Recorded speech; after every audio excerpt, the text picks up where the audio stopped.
नमस्कार दोस्तों, 10 अक्टूबर 2021 के daily news analysis current affairs discussion में आपका स्वागत है। वैसे तो आज के डिस्कशन में ज़्यादा लोग इंटरेस्टेड नहीं होंगे। आज चूंकि यूपीएससी का प्रीलिम्स है तो सब लोग यही देखने में इंटरेस्टेड होंगे कि प्रीलिम्स का पेपर कैसा आया, मुश्किल आया, आसान आया। ठीक है, उसको भी देखेंगे हम लोग यहाँ पे, लेकिन एक कंटिन्यूटी में करंट अफेयर्स तो देखो डिस्कस करना ही है। तो पहली news, Ashish Mishra arrested after 11 hours of interrogation by SIT. देखिए, union minister of state for home Shri Ajay Mishra, इनके बेटे हैं आशीष मिश्रा जी। और ओवरऑल आपको पता ही है कि ये जो लखीमपुर खीरी में वायलेंस हुआ है इसमें इनका नाम आ रहा है। आशीष मिश्रा का और इनके फादर का बोलना है कि ये वहां पे नहीं थे। फार्मर्स का बोलना है, बहुत सारे ऑनलाइन जो वहां पे विटनेसेस प्रेजेंट थे उनका बोलना था कि ये वहां पे थे। जो गाड़ी फार्मर्स के ऊपर चढ़ गई थी जिसके चलते 4 फार्मर्स की मृत्यु हो गई, वो अजय मिश्रा जी की गाड़ी थी और बोला जा रहा था कि बैठे उसमें आशीष मिश्रा थे। तो इस कंटेक्स्ट को लेके काफी भारी बवाल हो गया है और एक स्पेशल इन्वेस्टिगेशन टीम बनाई गई उत्तर प्रदेश सरकार के द्वारा। सुप्रीम कोर्ट भी यहाँ पे इन्वॉल्व हो ही गया है और अभी जो कमेटी यहाँ पे प्रोब कर रही है, इन्वेस्टिगेशन कर रही है, इसके जो डेप्यूटी इंस्पेक्टर जनरल जो चार्ज में है, ठीक है, उपेंद्र अग्रवाल, उन्होंने बोला कि जब ये आशीष मिश्रा के साथ बात करने की कोशिश कर रहे थे तो आशीष मिश्रा ठीक तरीके से जवाब नहीं दे रहे थे, कॉपरेट नहीं कर रहे थे इन्वेस्टिगेशन ऑफिशियल्स के साथ, इवेजिव प्रकार का जवाब दे रहे थे, इसलिए इनको अरेस्ट किया जा रहा है। तो फाइनली यहाँ पे आशीष मिश्रा अरेस्ट हो गए हैं। तिकोनिया में इंसिडेंट हुआ था 3 अक्टूबर को।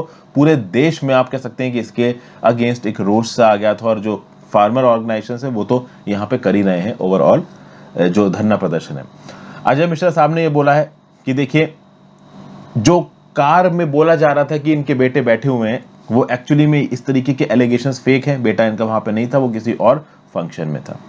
तो अब देखते हैं इसमें आगे क्या निकल के आता है। दो different sides of the story है, कौन सी साइड करेक्ट है ये डिसाइड करने की ताकत केवल सुप्रीम कोर्ट के पास है, मतलब जुडिशरी के पास है। और अभी सुप्रीम कोर्ट में केस चला गया है तो मोस्ट प्रोबेबली इस केस को सुप्रीम कोर्ट ही टेकअप करेगा। तो whatever supreme court will tell, we will adhere to that point. क्योंकि ये इस प्रकार की जो न्यूज होती है काफी सनसनीखेज है। एक तरफ सरकार के बहुत आला मिनिस्टर का बेटे हैं और दूसरी तरफ फार्मर ऑर्गेनाइजेशन है और जो इल्जाम है वो काफी सीरियस है। देखते हैं क्या निकल के आता है।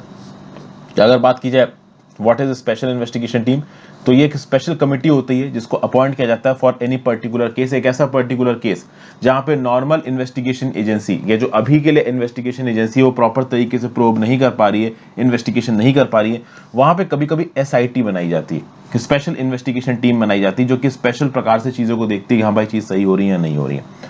इन स्पेशल इन्वेस्टिगेशन टीम में ट्रेंड ऑफिसर्स होते हैं, इंडियन लॉ एनफोर्समेंट ऑफिसर्स होते हैं जो कि उस क्राइम इंसिडेंट को इन्वेस्टिगेट कर सकते हैं।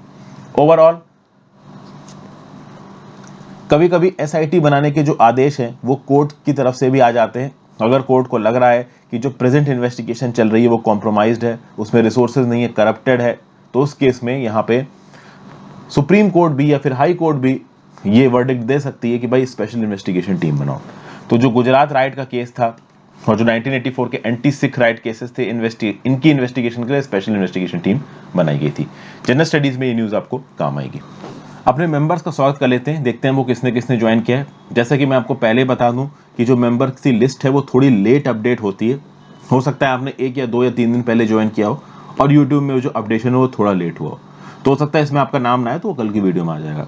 तो मेहक प्रीत सिंह ने हमको ज्वाइन किया है, अमीरुल एहसान ने हमको ज्वाइन किया है, नितिन सिंह ने हमको ज्वाइन किया है, फरनाज इस्लाम ने हमको ज्वाइन किया है, निखिल मिश्रा ने हमको ज्वाइन किया है, सिंपल लर्निंग ने हमको ज्वाइन किया है। सिंपल लर्निंग का ये second month as a member, welcome back simple learning.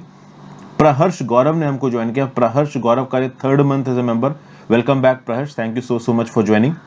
Jaiveer किंग ढिलोन ने हमको ज्वाइन किया, जयवीर कौर का ये second month as a member, welcome back Jaiveer Kaur Dhillon, thank you so much for joining.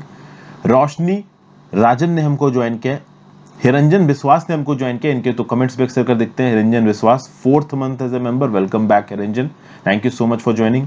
Recurrently जब भी कोई स्टूडेंट ज्वाइन करता है it is specifically very helpful and everything is natural ने हमको ज्वाइन किया, एवरीथिंग इज नेचुरल।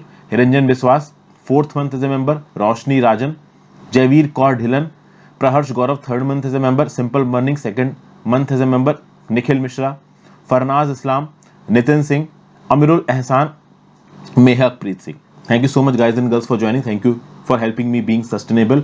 और हाँ, जैसा कि मैंने प्रॉमिस किया था आज प्रीलिम्स से, तो अब से आपको जो जीएस के जो करंट अफेयर्स के एमसीक्यू हैं उसके वीडियोस मिलने शुरू हो जाएंगे। मैं आज से अपलोड करने शुरू कर दूंगा। 4 पीपीटीज ऑलरेडी प्रिपेयर्ड हैं, वो 4 की 4 मैं कोशिश करूंगा आज रिकॉर्ड करूं और आपके लिए अपलोड करूं।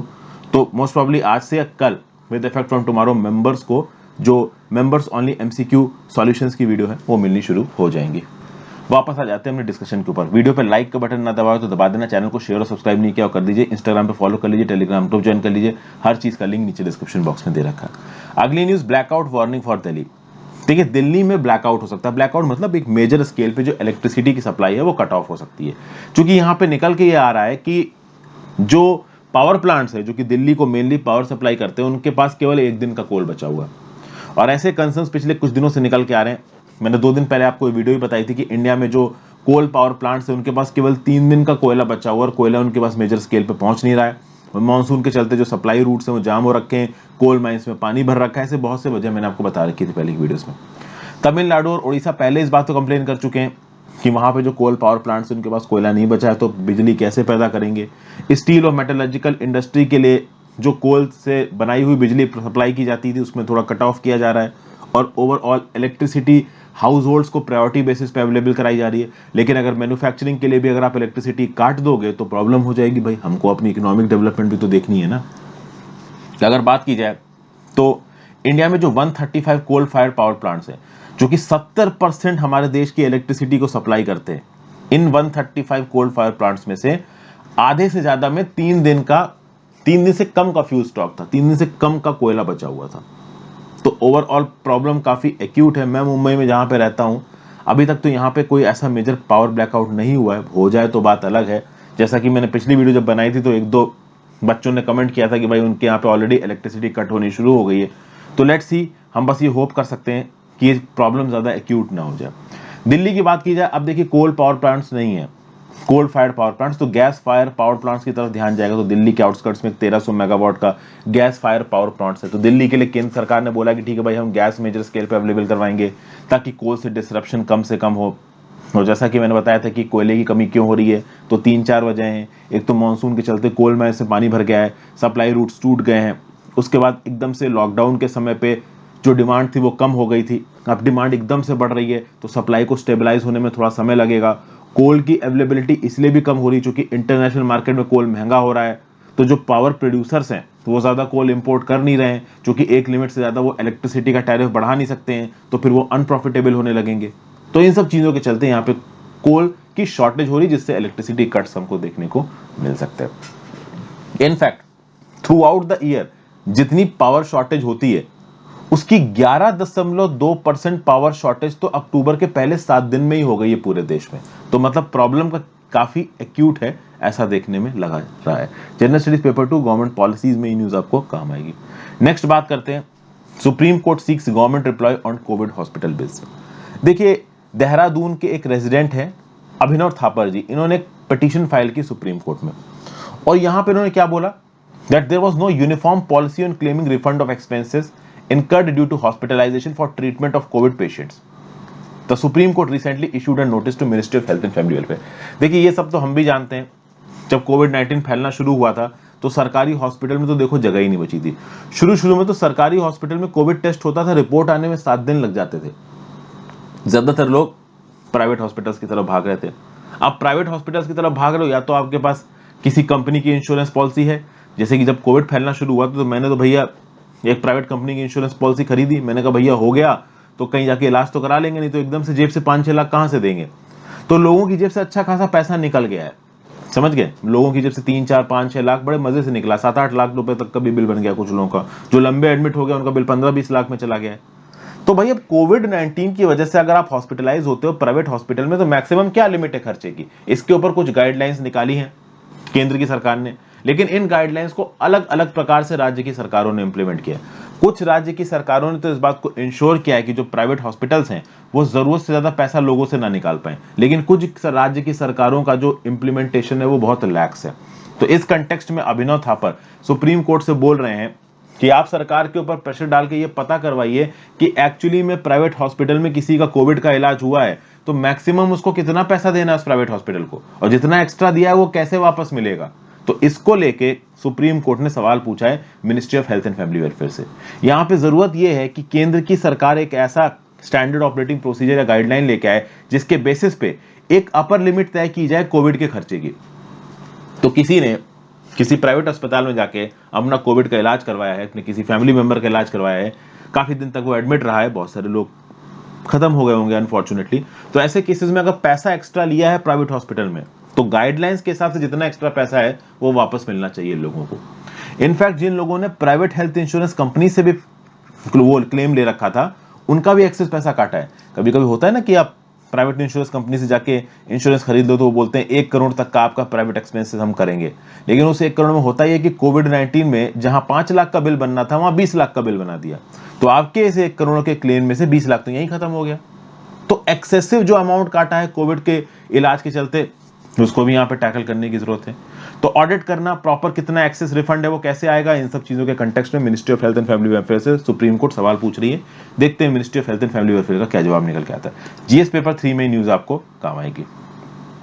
नेक्स्ट बात करते हैं किसकी, Himachal witnesses lesser snow environmentalist. फिर यहाँ पे एक रिपोर्ट निकल के आ रही है कि भाई हिमाचल प्रदेश में अब स्नो कम देखने को मिल रही है।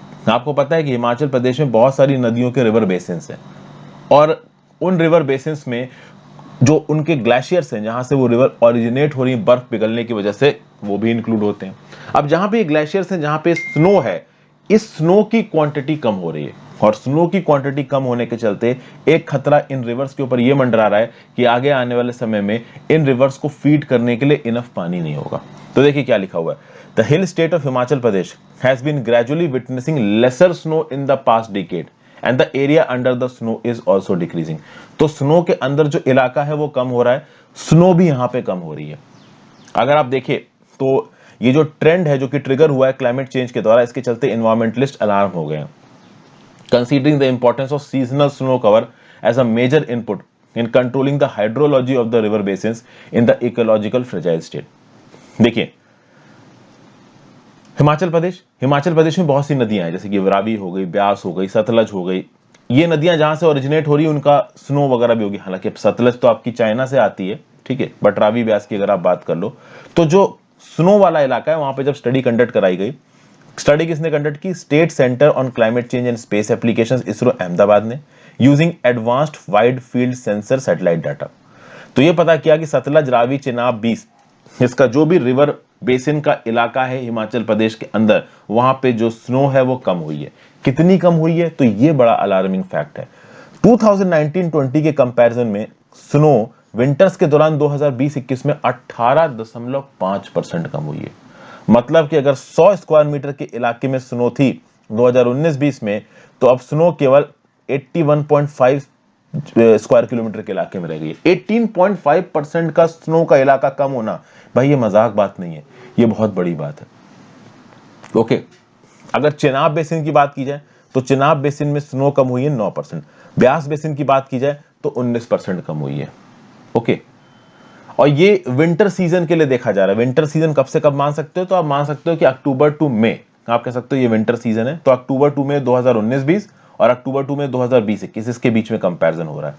इनफैक्ट 2019-20 के कंपैरिजन में अगर आप रावी और सतलज बेसिन को देखो तो 23% स्नो कम हुई है, ओवरऑल 18.5% स्नो कम हुई है।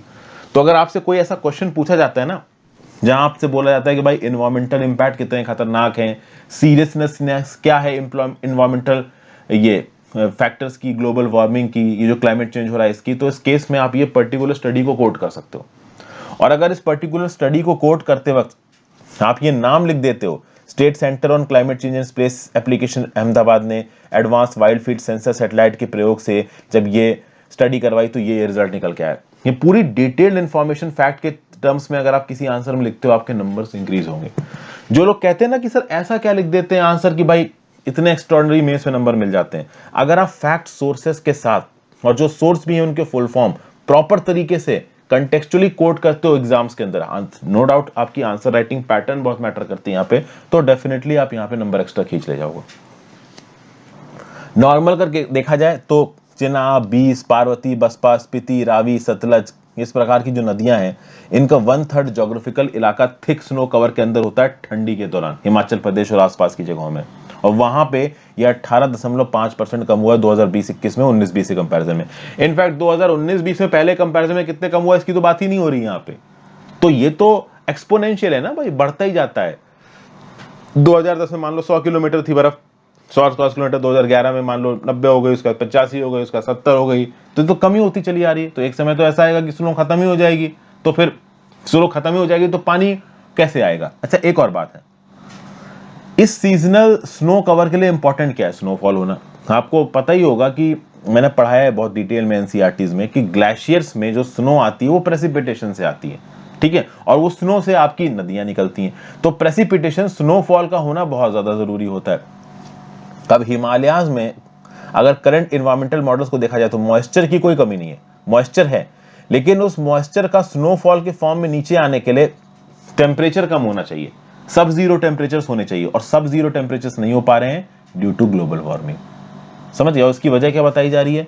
तो rapid deforestation, extensive construction, unregulated activities और आपकी जो ग्लोबल वार्मिंग है, क्लाइमेट चेंज है, ये तो एक वजह यहाँ पे है ही, वो तो आप डिफॉल्ट मोड में लिख ही सकते हो। आगे बात करते हैं, India expected to grow by 8.3% in 2021-2022 says world bank.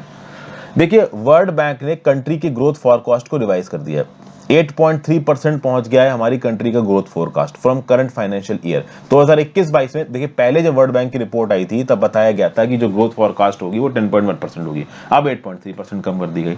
अब इसके लिए वजह रिस्पॉन्सिबल क्या क्या है, तो बहुत सी चीजें रिस्पॉन्सिबल है भाई। अभी जो सेकेंड वेव ऑफ पैंडेमिक आया, जो कोल की शॉर्टेजेस हो रही हैं हमारे देश के अंदर, जिसके चलते इंडस्ट्रियल प्रोसेसेस धीमे हो रहे हैं, ओवरऑल दुनिया भर में कमोडिटीज के दाम बढ़ रहे हैं, बहुत सारी ऐसी कंबाइंड वजह हैं जिसके चलते इंडिया के ग्रोथ एस्टिमेट्स को यहाँ पे कम कर दिया गया।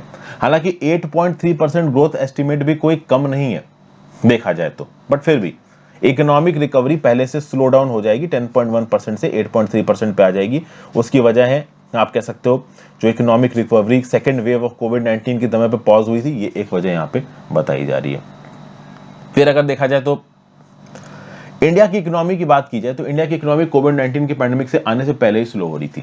2016-17 में इंडिया की इकोनॉमी ग्रो हुई 8.3% से, और 2019-20 में ग्रो हुई है केवल 4% से। हालांकि जो मॉनेटरी पॉलिसी कमेटी की 2 दिन पहले रिपोर्ट आई है उसमें बताया गया कि GDP growth rate will be 9.5% for the financial year 2021-22। हमारी आरबीआई की मॉनेटरी पॉलिसी कमेटी ने इन्फ्लेशन कितना बोला है, 5.3%। ये सब तो मैं आपको बता ही चुका हूँ। पॉजिटिव फैक्टर्स भी हैं यहाँ पे कि भैया 71% आबादी को एक डोज मिल चुकी है, लगभग 25% आबादी को दोनों डोजेज मिल चुकी हैं, पूरी की पूरी इकोनॉमी ओपन अप हो चुकी है, इंडस्ट्रियल एक्टिविटी अच्छा खासा तेजी से बढ़ रही है। तो आप कह सकते हो कि हाँ भाई कोविड-19 भी यहाँ पे थोड़ा कंट्रोल में आ रहा है, तो इसके चलते इकोनॉमिक रिकवरी अच्छी होगी। लेकिन सेकेंड वेव का इंपैक्ट इतना बड़ा था कि ओवरऑल अच्छा खासा वो बढ़ती हुई ग्रोथ को नीचे खींच गया। नेक्स्ट बात करते हैं, Iran has 120 kg of 20% enriched uranium atomic agency. देखिए ईरान ने एनरिच कर लिया है 120 किलोग्राम से ज्यादा 20% एनरिच्ड यूरेनियम। जो 2015 की जो डील थी ना JCPOA, जिसको आप बोलते हो joint comprehensive plan of action, जिसमें P5+1 कंट्रीज एक तरफ, P5 कौन सी है, 5 permanent members of security council, एक जर्मनी, इन 6 कंट्रीज ने मिलकर ईरान के साथ एक मांडवली की 2015 में। और उस मांडवली के तहत यह बोला गया था कि भाई ईरान यूरेनियम का एनरिचमेंट 3.67% से ज्यादा नहीं करेगा, न्यूक्लियर वेपन बनाने के लिए 90% का एनरिचमेंट चाहिए। हालांकि इंटरनेशनल एटॉमिक एनर्जी एजेंसी ने मई में रिपोर्ट किया था कि ईरान के पास 20% से ज्यादा एनरिच्ड यूरेनियम 62.8% है, और ऐसा बोला गया था कि सितंबर में 84.3 kg है। अब खुद ईरान के head of atomic energy organisation Mohammad Eslami का स्टेटमेंट आया है कि ईरान के पास 20% एनरिच्ड यूरेनियम 120 किलो से ज्यादा। तो खुद ईरान ने यहां पे डिक्लेयर कर दिया कि हाँ भाई हम एनरिचमेंट कर रहे हैं, हमारे पास 20% से ज्यादा एनरिच्ड यूरेनियम है। And it's just a matter of time, आगे आने वाले कुछ सालों में हम ये सुनने को मिल सकता है हमको कि ईरान के पास भी अब न्यूक्लियर वेपन आ गया। देखिए क्या होता है ना कि किसी को अगर आप जरूरत से ज्यादा दबाओगे तो यही होने वाला है। अच्छा खासा 2015 का एग्रीमेंट साइन हुआ था, China, France, Germany, United kingdom, United states ने बोला था कि ईरान अगर न्यूक्लियर वेपन्स नहीं बनाएगा तो हम उसका न्यूक्लियर प्रोग्राम, मतलब अगर अपना न्यूक्लियर प्रोग्राम को कट ऑफ करेगा तो हम सैंक्शंस हटाएंगे। अच्छी खासी उसके ऊपर प्रोग्रेस हुई थी। फिर भैया डोनाल्ड ट्रंप साहब आए और उन्होंने सब कुछ यहाँ पे कैंसिल कर दिया। अब इसके बाद क्या ईरान जैसी कंट्रीज को कोई ये भरोसा दिला सकता है कि हाँ भाई हम अब फिर से न्यूक्लियर वेपन्स बनाने बंद कर दें तो हमारे ऊपर से सैंक्शंस हटेंगे? कल की डेट में फिर से 4 साल बाद अमेरिका में कोई डोनाल्ड ट्रंप जैसा प्रेसिडेंट आ गया तो क्या करोगे? तो ऐसे केसेस में अब ईरान को एक ही मोडस ऑपरेंडी समझ में आ रही है। देखिए, ईरान के सामने इंडिया का एग्जाम्पल है। इंडिया को भी तो धमका रहा था यूएसए की न्यूक्लियर वेपन मत डेवलप करो। इंडिया ने न्यूक्लियर वेपन डेवलप किया और आज इंडिया की ही कैपेबिलिटीज को बढ़ा रहा है यूएसए। तो ईरान को भी ये बात पता चल गई है कि एक बार उन्होंने अगर न्यूक्लियर वेपन यहाँ पे डिवाइस कर लिया, बना लिया, तो पूरी दुनिया को फिर उनके सामने झुकना ही पड़ेगा। डर सिर्फ तब तक का है जब तक उनके पास न्यूक्लियर वेपन नहीं आ रहा है। एक बार न्यूक्लियर वेपन आ गया तो पूरी दुनिया को तो उनसे बातचीत करनी पड़ेगी, दोस्ती करनी पड़ेगी। शायद इस मोडस ऑपरेंडी से यहाँ पे ईरान आगे चल रहा है।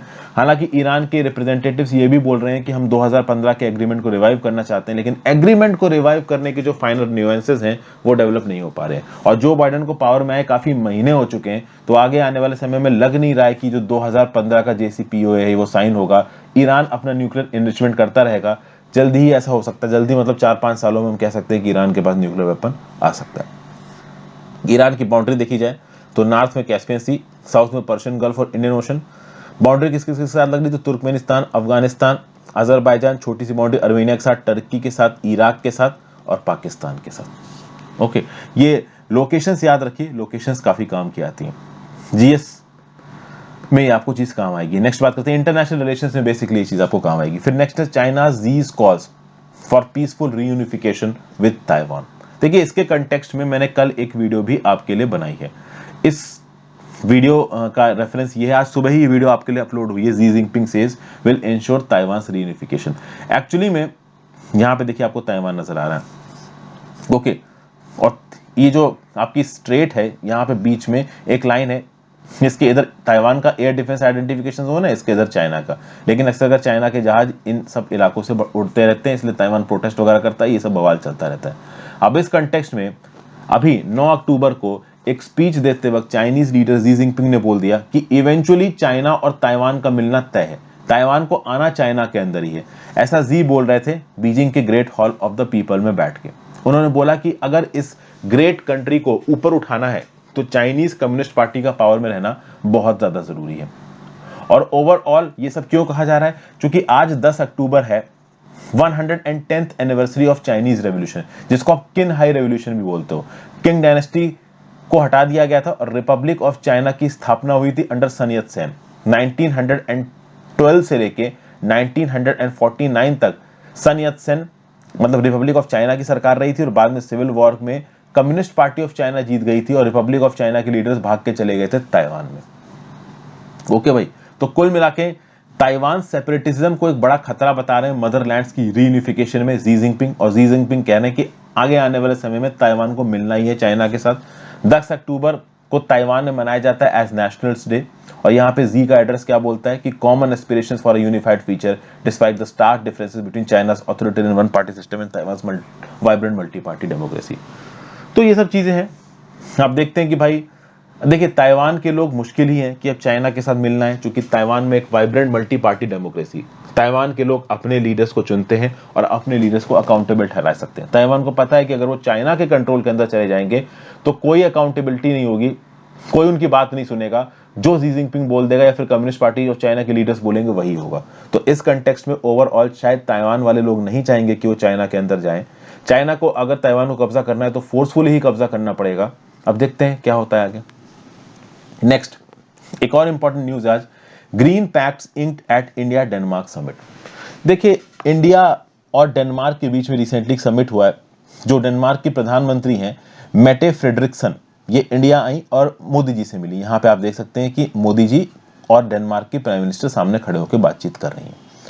और यहाँ पे 2 एग्रीमेंट साइन किए गए on research in climate change.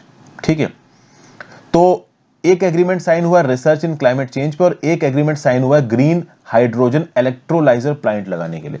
ये जो ग्रीन हाइड्रोजन इलेक्ट्रोलाइजर प्लांट लगाया जाएगा, ये एग्रीमेंट साइन हुआ रिलायंस इंडस्ट्रीज के बीच में और डैनिश कंपनी स्टीट्सडेल फ्यूल टेक्नोलॉजीज के बीच में। आपको पता होना चाहिए कि जब भी कोई एक कंट्री का राष्ट्रपति या प्रधानमंत्री किसी दूसरी कंट्री की यात्रा पे जाता है तो वो अकेला नहीं जाता है, उसके साथ बहुत सारे ब्यूरोक्रेट्स और बिजनेस रिप्रेजेंटेटिव्स भी जाते हैं। तो डेफिनेटली यहाँ पे जो डेनमार्क की प्रधानमंत्री हैं इनके साथ इनकी कंट्री के बहुत सारे इंपॉर्टेंट बिजनेसमैन भी यहाँ पे दौरे पे आए होंगे और वो इंडिया के इंपॉर्टेंट बिजनेसमैन से मिले होंगे।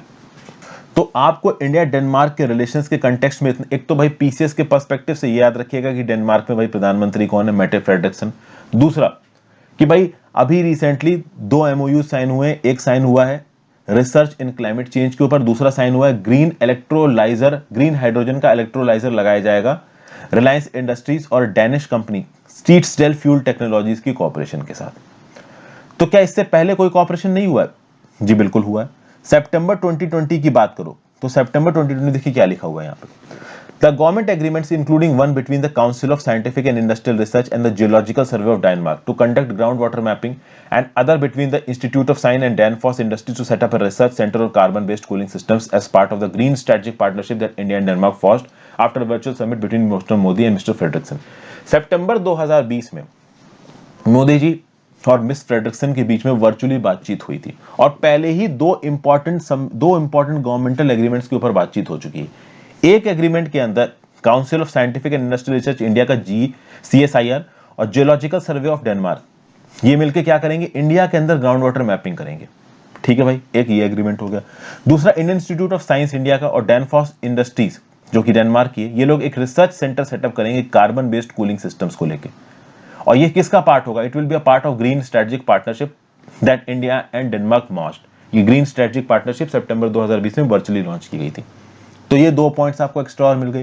तो ये 2 पॉइंट्स इंडिया डेनमार्क के कंटेक्स्ट में, और जो अभी मैंने शुरुआत में 2 पॉइंट्स बताया, ये 4 points. India Denmark bilateral relation से कोई सवाल आता है, चारों पॉइंट्स यहां पे चेप देना। उसके साथ साथ फूड सेफ्टी पे जॉइंट वेंचर्स होंगे, कोल्ड चेन पे होंगे, फूड प्रोसेसिंग पे होंगे, वाटर मैनेजमेंट पे होंगे, हेल्थ के फील्ड में होंगे, कोविड-19 की टेक्नोलॉजी से रिलेटेड होंगे। ये सब बातें तो देखिए यहाँ पे बताई जा रही है। ठीक है, तो बस ये क्रक्स यही है, इतना ही क्रक्स याद रखिए, काफी ठीक रहेगा। 2008 में मैं आपको बता दूं कि इंडिया और डेनमार्क के रिश्ते बहुत ज्यादा बिगड़ गए थे। ये बिगड़े थे किसकी वजह से? पुरुलिया जो कांड हुआ था 1995 का, इसकी वजह से। इसको पुरुलिया आर्म्स ड्रॉप्स केस बोलते हैं। क्या हुआ था पुरुलिया आर्म्स ड्रॉप्स केस में? 17 दिसंबर 1995 को कुछ अनऑथराइज्ड आर्म्स मतलब वेपन्स वगैरह को एक एंटोनोव 26 एयरक्राफ्ट के थ्रू वेस्ट बंगाल के पुरुलिया डिस्ट्रिक्ट में ड्रॉप किया गया था। उस समय पे वेस्ट बंगाल में कम्युनिस्ट सरकार थी और उसको ओवरथ्रो करने का प्लान था हमारी कांग्रेस सरकार का और रॉ का। ऐसा किसने बोला है? ऐसा बोला है आपका इस पर्टिकुलर पर्सन ने, किम डावी ने। और ये किम डावी भाग गया था डेनमार्क। इंडिया बोल रहा था कि इस किम डावी को वापस इंडिया भेजो, डेनमार्क ने भेजने से मना कर दिया। तो इस पर्टिकुलर इशू को लेकर 2008 में इंडिया डेनमार्क के रिश्ते बहुत ज्यादा बिगड़ गए थे, लेकिन उसके बाद से अब देख रहे हैं कि डेनमार्क और इंडिया के रिश्ते थोड़े अच्छे होते नजर आ रहे हैं। Got it? तो ये भी याद रखिएगा कि जो पुरुलिया आर्म्स ड्रॉप्स केस है, this is India versus Denmark case, जिसमें वेस्ट बंगाल में कुछ आर्म्स ड्रॉप किए गए थे। तो हो सकता है आपसे कोई ऐसा एमसीक्यू पूछ लिया जाए कि पुरुलिया आर्म्स ड्रॉप्स केस ये कौन कौन सी कंट्रीज से रिलेटेड है, दे कैन डेफिनेटली आस्क। फिर यहाँ पे न्यूज निकल के आ रही, government clears appointment of chief justice. देखिए इसके बारे में ज्यादा बातचीत हो रही, लेकिन यहाँ पे एक चीज मुझे बड़ी जबरदस्त लगी। त्रिपुरा हाईकोर्ट के जो जज है ना अकिल कुरैशी, इनको अब राजस्थान हाईकोर्ट का चीफ जस्टिस बना दिया गया। ये बड़ी जबरदस्त बात है। बहुत सारे चीफ जस्टिस का यहाँ पे ट्रांसफर हुआ है। सितंबर में आपको पता ही है कि जो कॉलेजियम है सुप्रीम कोर्ट का, वो वॉर मिशन में काम कर रहा है और बहुत सारे सुप्रीम कोर्ट हाई कोर्ट के जजेस की अपॉइंटमेंट कर रहा है, जजेस का ट्रांसफर कर रहा है। तो यहाँ पे अकिल कुरैशी को त्रिपुरा हाईकोर्ट का जज चीफ जस्टिस पर हटा के राजस्थान हाईकोर्ट का चीफ जस्टिस बना दिया गया। ये इंपॉर्टेंट इसलिए भी है क्योंकि त्रिपुरा का हाईकोर्ट एक छोटा हाईकोर्ट है, राजस्थान का हाईकोर्ट एक काफी बड़ा हाईकोर्ट है। बाकी कुछ और इंपॉर्टेंट्स के बारे में बता रखा है, वो इतने इंपॉर्टेंट अलग से लगे नहीं तो मैंने बताया नहीं। कुल मिला के मतलब सुप्रीम कोर्ट जब सरकार के ऊपर प्रेशर डाल रहा है, सरकार के ऊपर प्रेशर आ रहा है। Next, attorney general rejects for plea of notice of contempt to Pegasus maker. Tamil Nadu के एक मेंबर ऑफ पार्लियामेंट है, उन्होंने यहाँ पे कंटेम्प्ट प्रोसीडिंग इनिशिएट करने की बात की है। किसके अगेंस्ट इनिशिएट करने की बात की है? तो ये जो पेगासस सॉफ्टवेयर क्रिएटर है ना, एनएसओ ग्रुप, इजराइल की जो कंपनी है एनएसओ ग्रुप, इसने पेगासस सॉफ्टवेयर बनाया और इस पेगासस सॉफ्टवेयर से हमारे सुप्रीम कोर्ट के बहुत सारे जजेस और आप कह सकते हो रिटायर्ड जजेस के ऊपर, बहुत सारे अपोजिशन के पॉलिटिशियंस के ऊपर स्नूपिंग की गई। ओके, तो भाई यहाँ पे ये जो तमिलनाडु का एमपी वो क्या बोल रहा है कि पेगासस की इस कंपनी एनएसओ ग्रुप के against, union home secretary Ajay Bhalla के अगेंस्ट और इनके से पहले जो होम सेक्रेटरी थे राजीव गौबा के अगेंस्ट, इनके अगेंस्ट आप एक कंटेम्प्ट प्रोसीडिंग शुरू करो। और कंटेम्प्ट प्रोसीडिंग शुरू, देखिए जैसे अगर कोई एक इंडिविजुअल कंटेम्प्ट प्रोसीडिंग शुरू करने की बात करता है तो सीधे सुप्रीम कोर्ट में मैटर नहीं जाएगा, पहले वो जाएगा अटॉर्नी जनरल ऑफ इंडिया के पास। Okay, attorney general of India जब ग्रीन सिग्नल दे देगा तब जाएगा वो सुप्रीम कोर्ट के पास। ठीक है, तो इस केस में यहाँ पे अटॉर्नी जनरल के वेणुगोपाल ने बोल दिया कि देखिए ये सही नहीं है। सही क्यों नहीं है? क्योंकि ऑलरेडी पेगासस स्नूपिंग को लेके सुप्रीम कोर्ट में केस पेंडिंग है। तो जब ऑलरेडी सुप्रीम कोर्ट में केस पेंडिंग है तो अलग से section 15 of the contempt of court of 1971 के अंदर क्रिमिनल कंटेम्प्ट आपको इनिशिएट करने की जरूरत नहीं है। तो मैं अपनी consent under section 65 of the contempt of court 1971 नहीं दे रहा हूं। क्यों? क्योंकि ऑलरेडी पेगासस स्नूपिंग के ऊपर सुप्रीम कोर्ट में केस पेंडिंग है, सुनवाई हो रही है, तो अलग से एक नया क्रिमिनल कंटेम्प्ट का केस लाने की जरूरत नहीं है। ये बात बोली के वेणुगोपाल साहब ने। तो ये आज की इंपॉर्टेंट न्यूज थी दोस्तों, आई होप आपको काम की लगी हो। अपने व्यू पॉइंट नीचे कमेंट बॉक्स में जरूर दीजिएगा, ज्यादा से ज्यादा लोगों के साथ इन वीडियोस को शेयर करें। इंस्टाग्राम पे फॉलो कर लीजिए दोस्तों, टेलीग्राम ग्रुप ज्वाइन कर लीजिए, हर चीज का लिंक नीचे डिस्क्रिप्शन बॉक्स में दे रखा है। Good bye.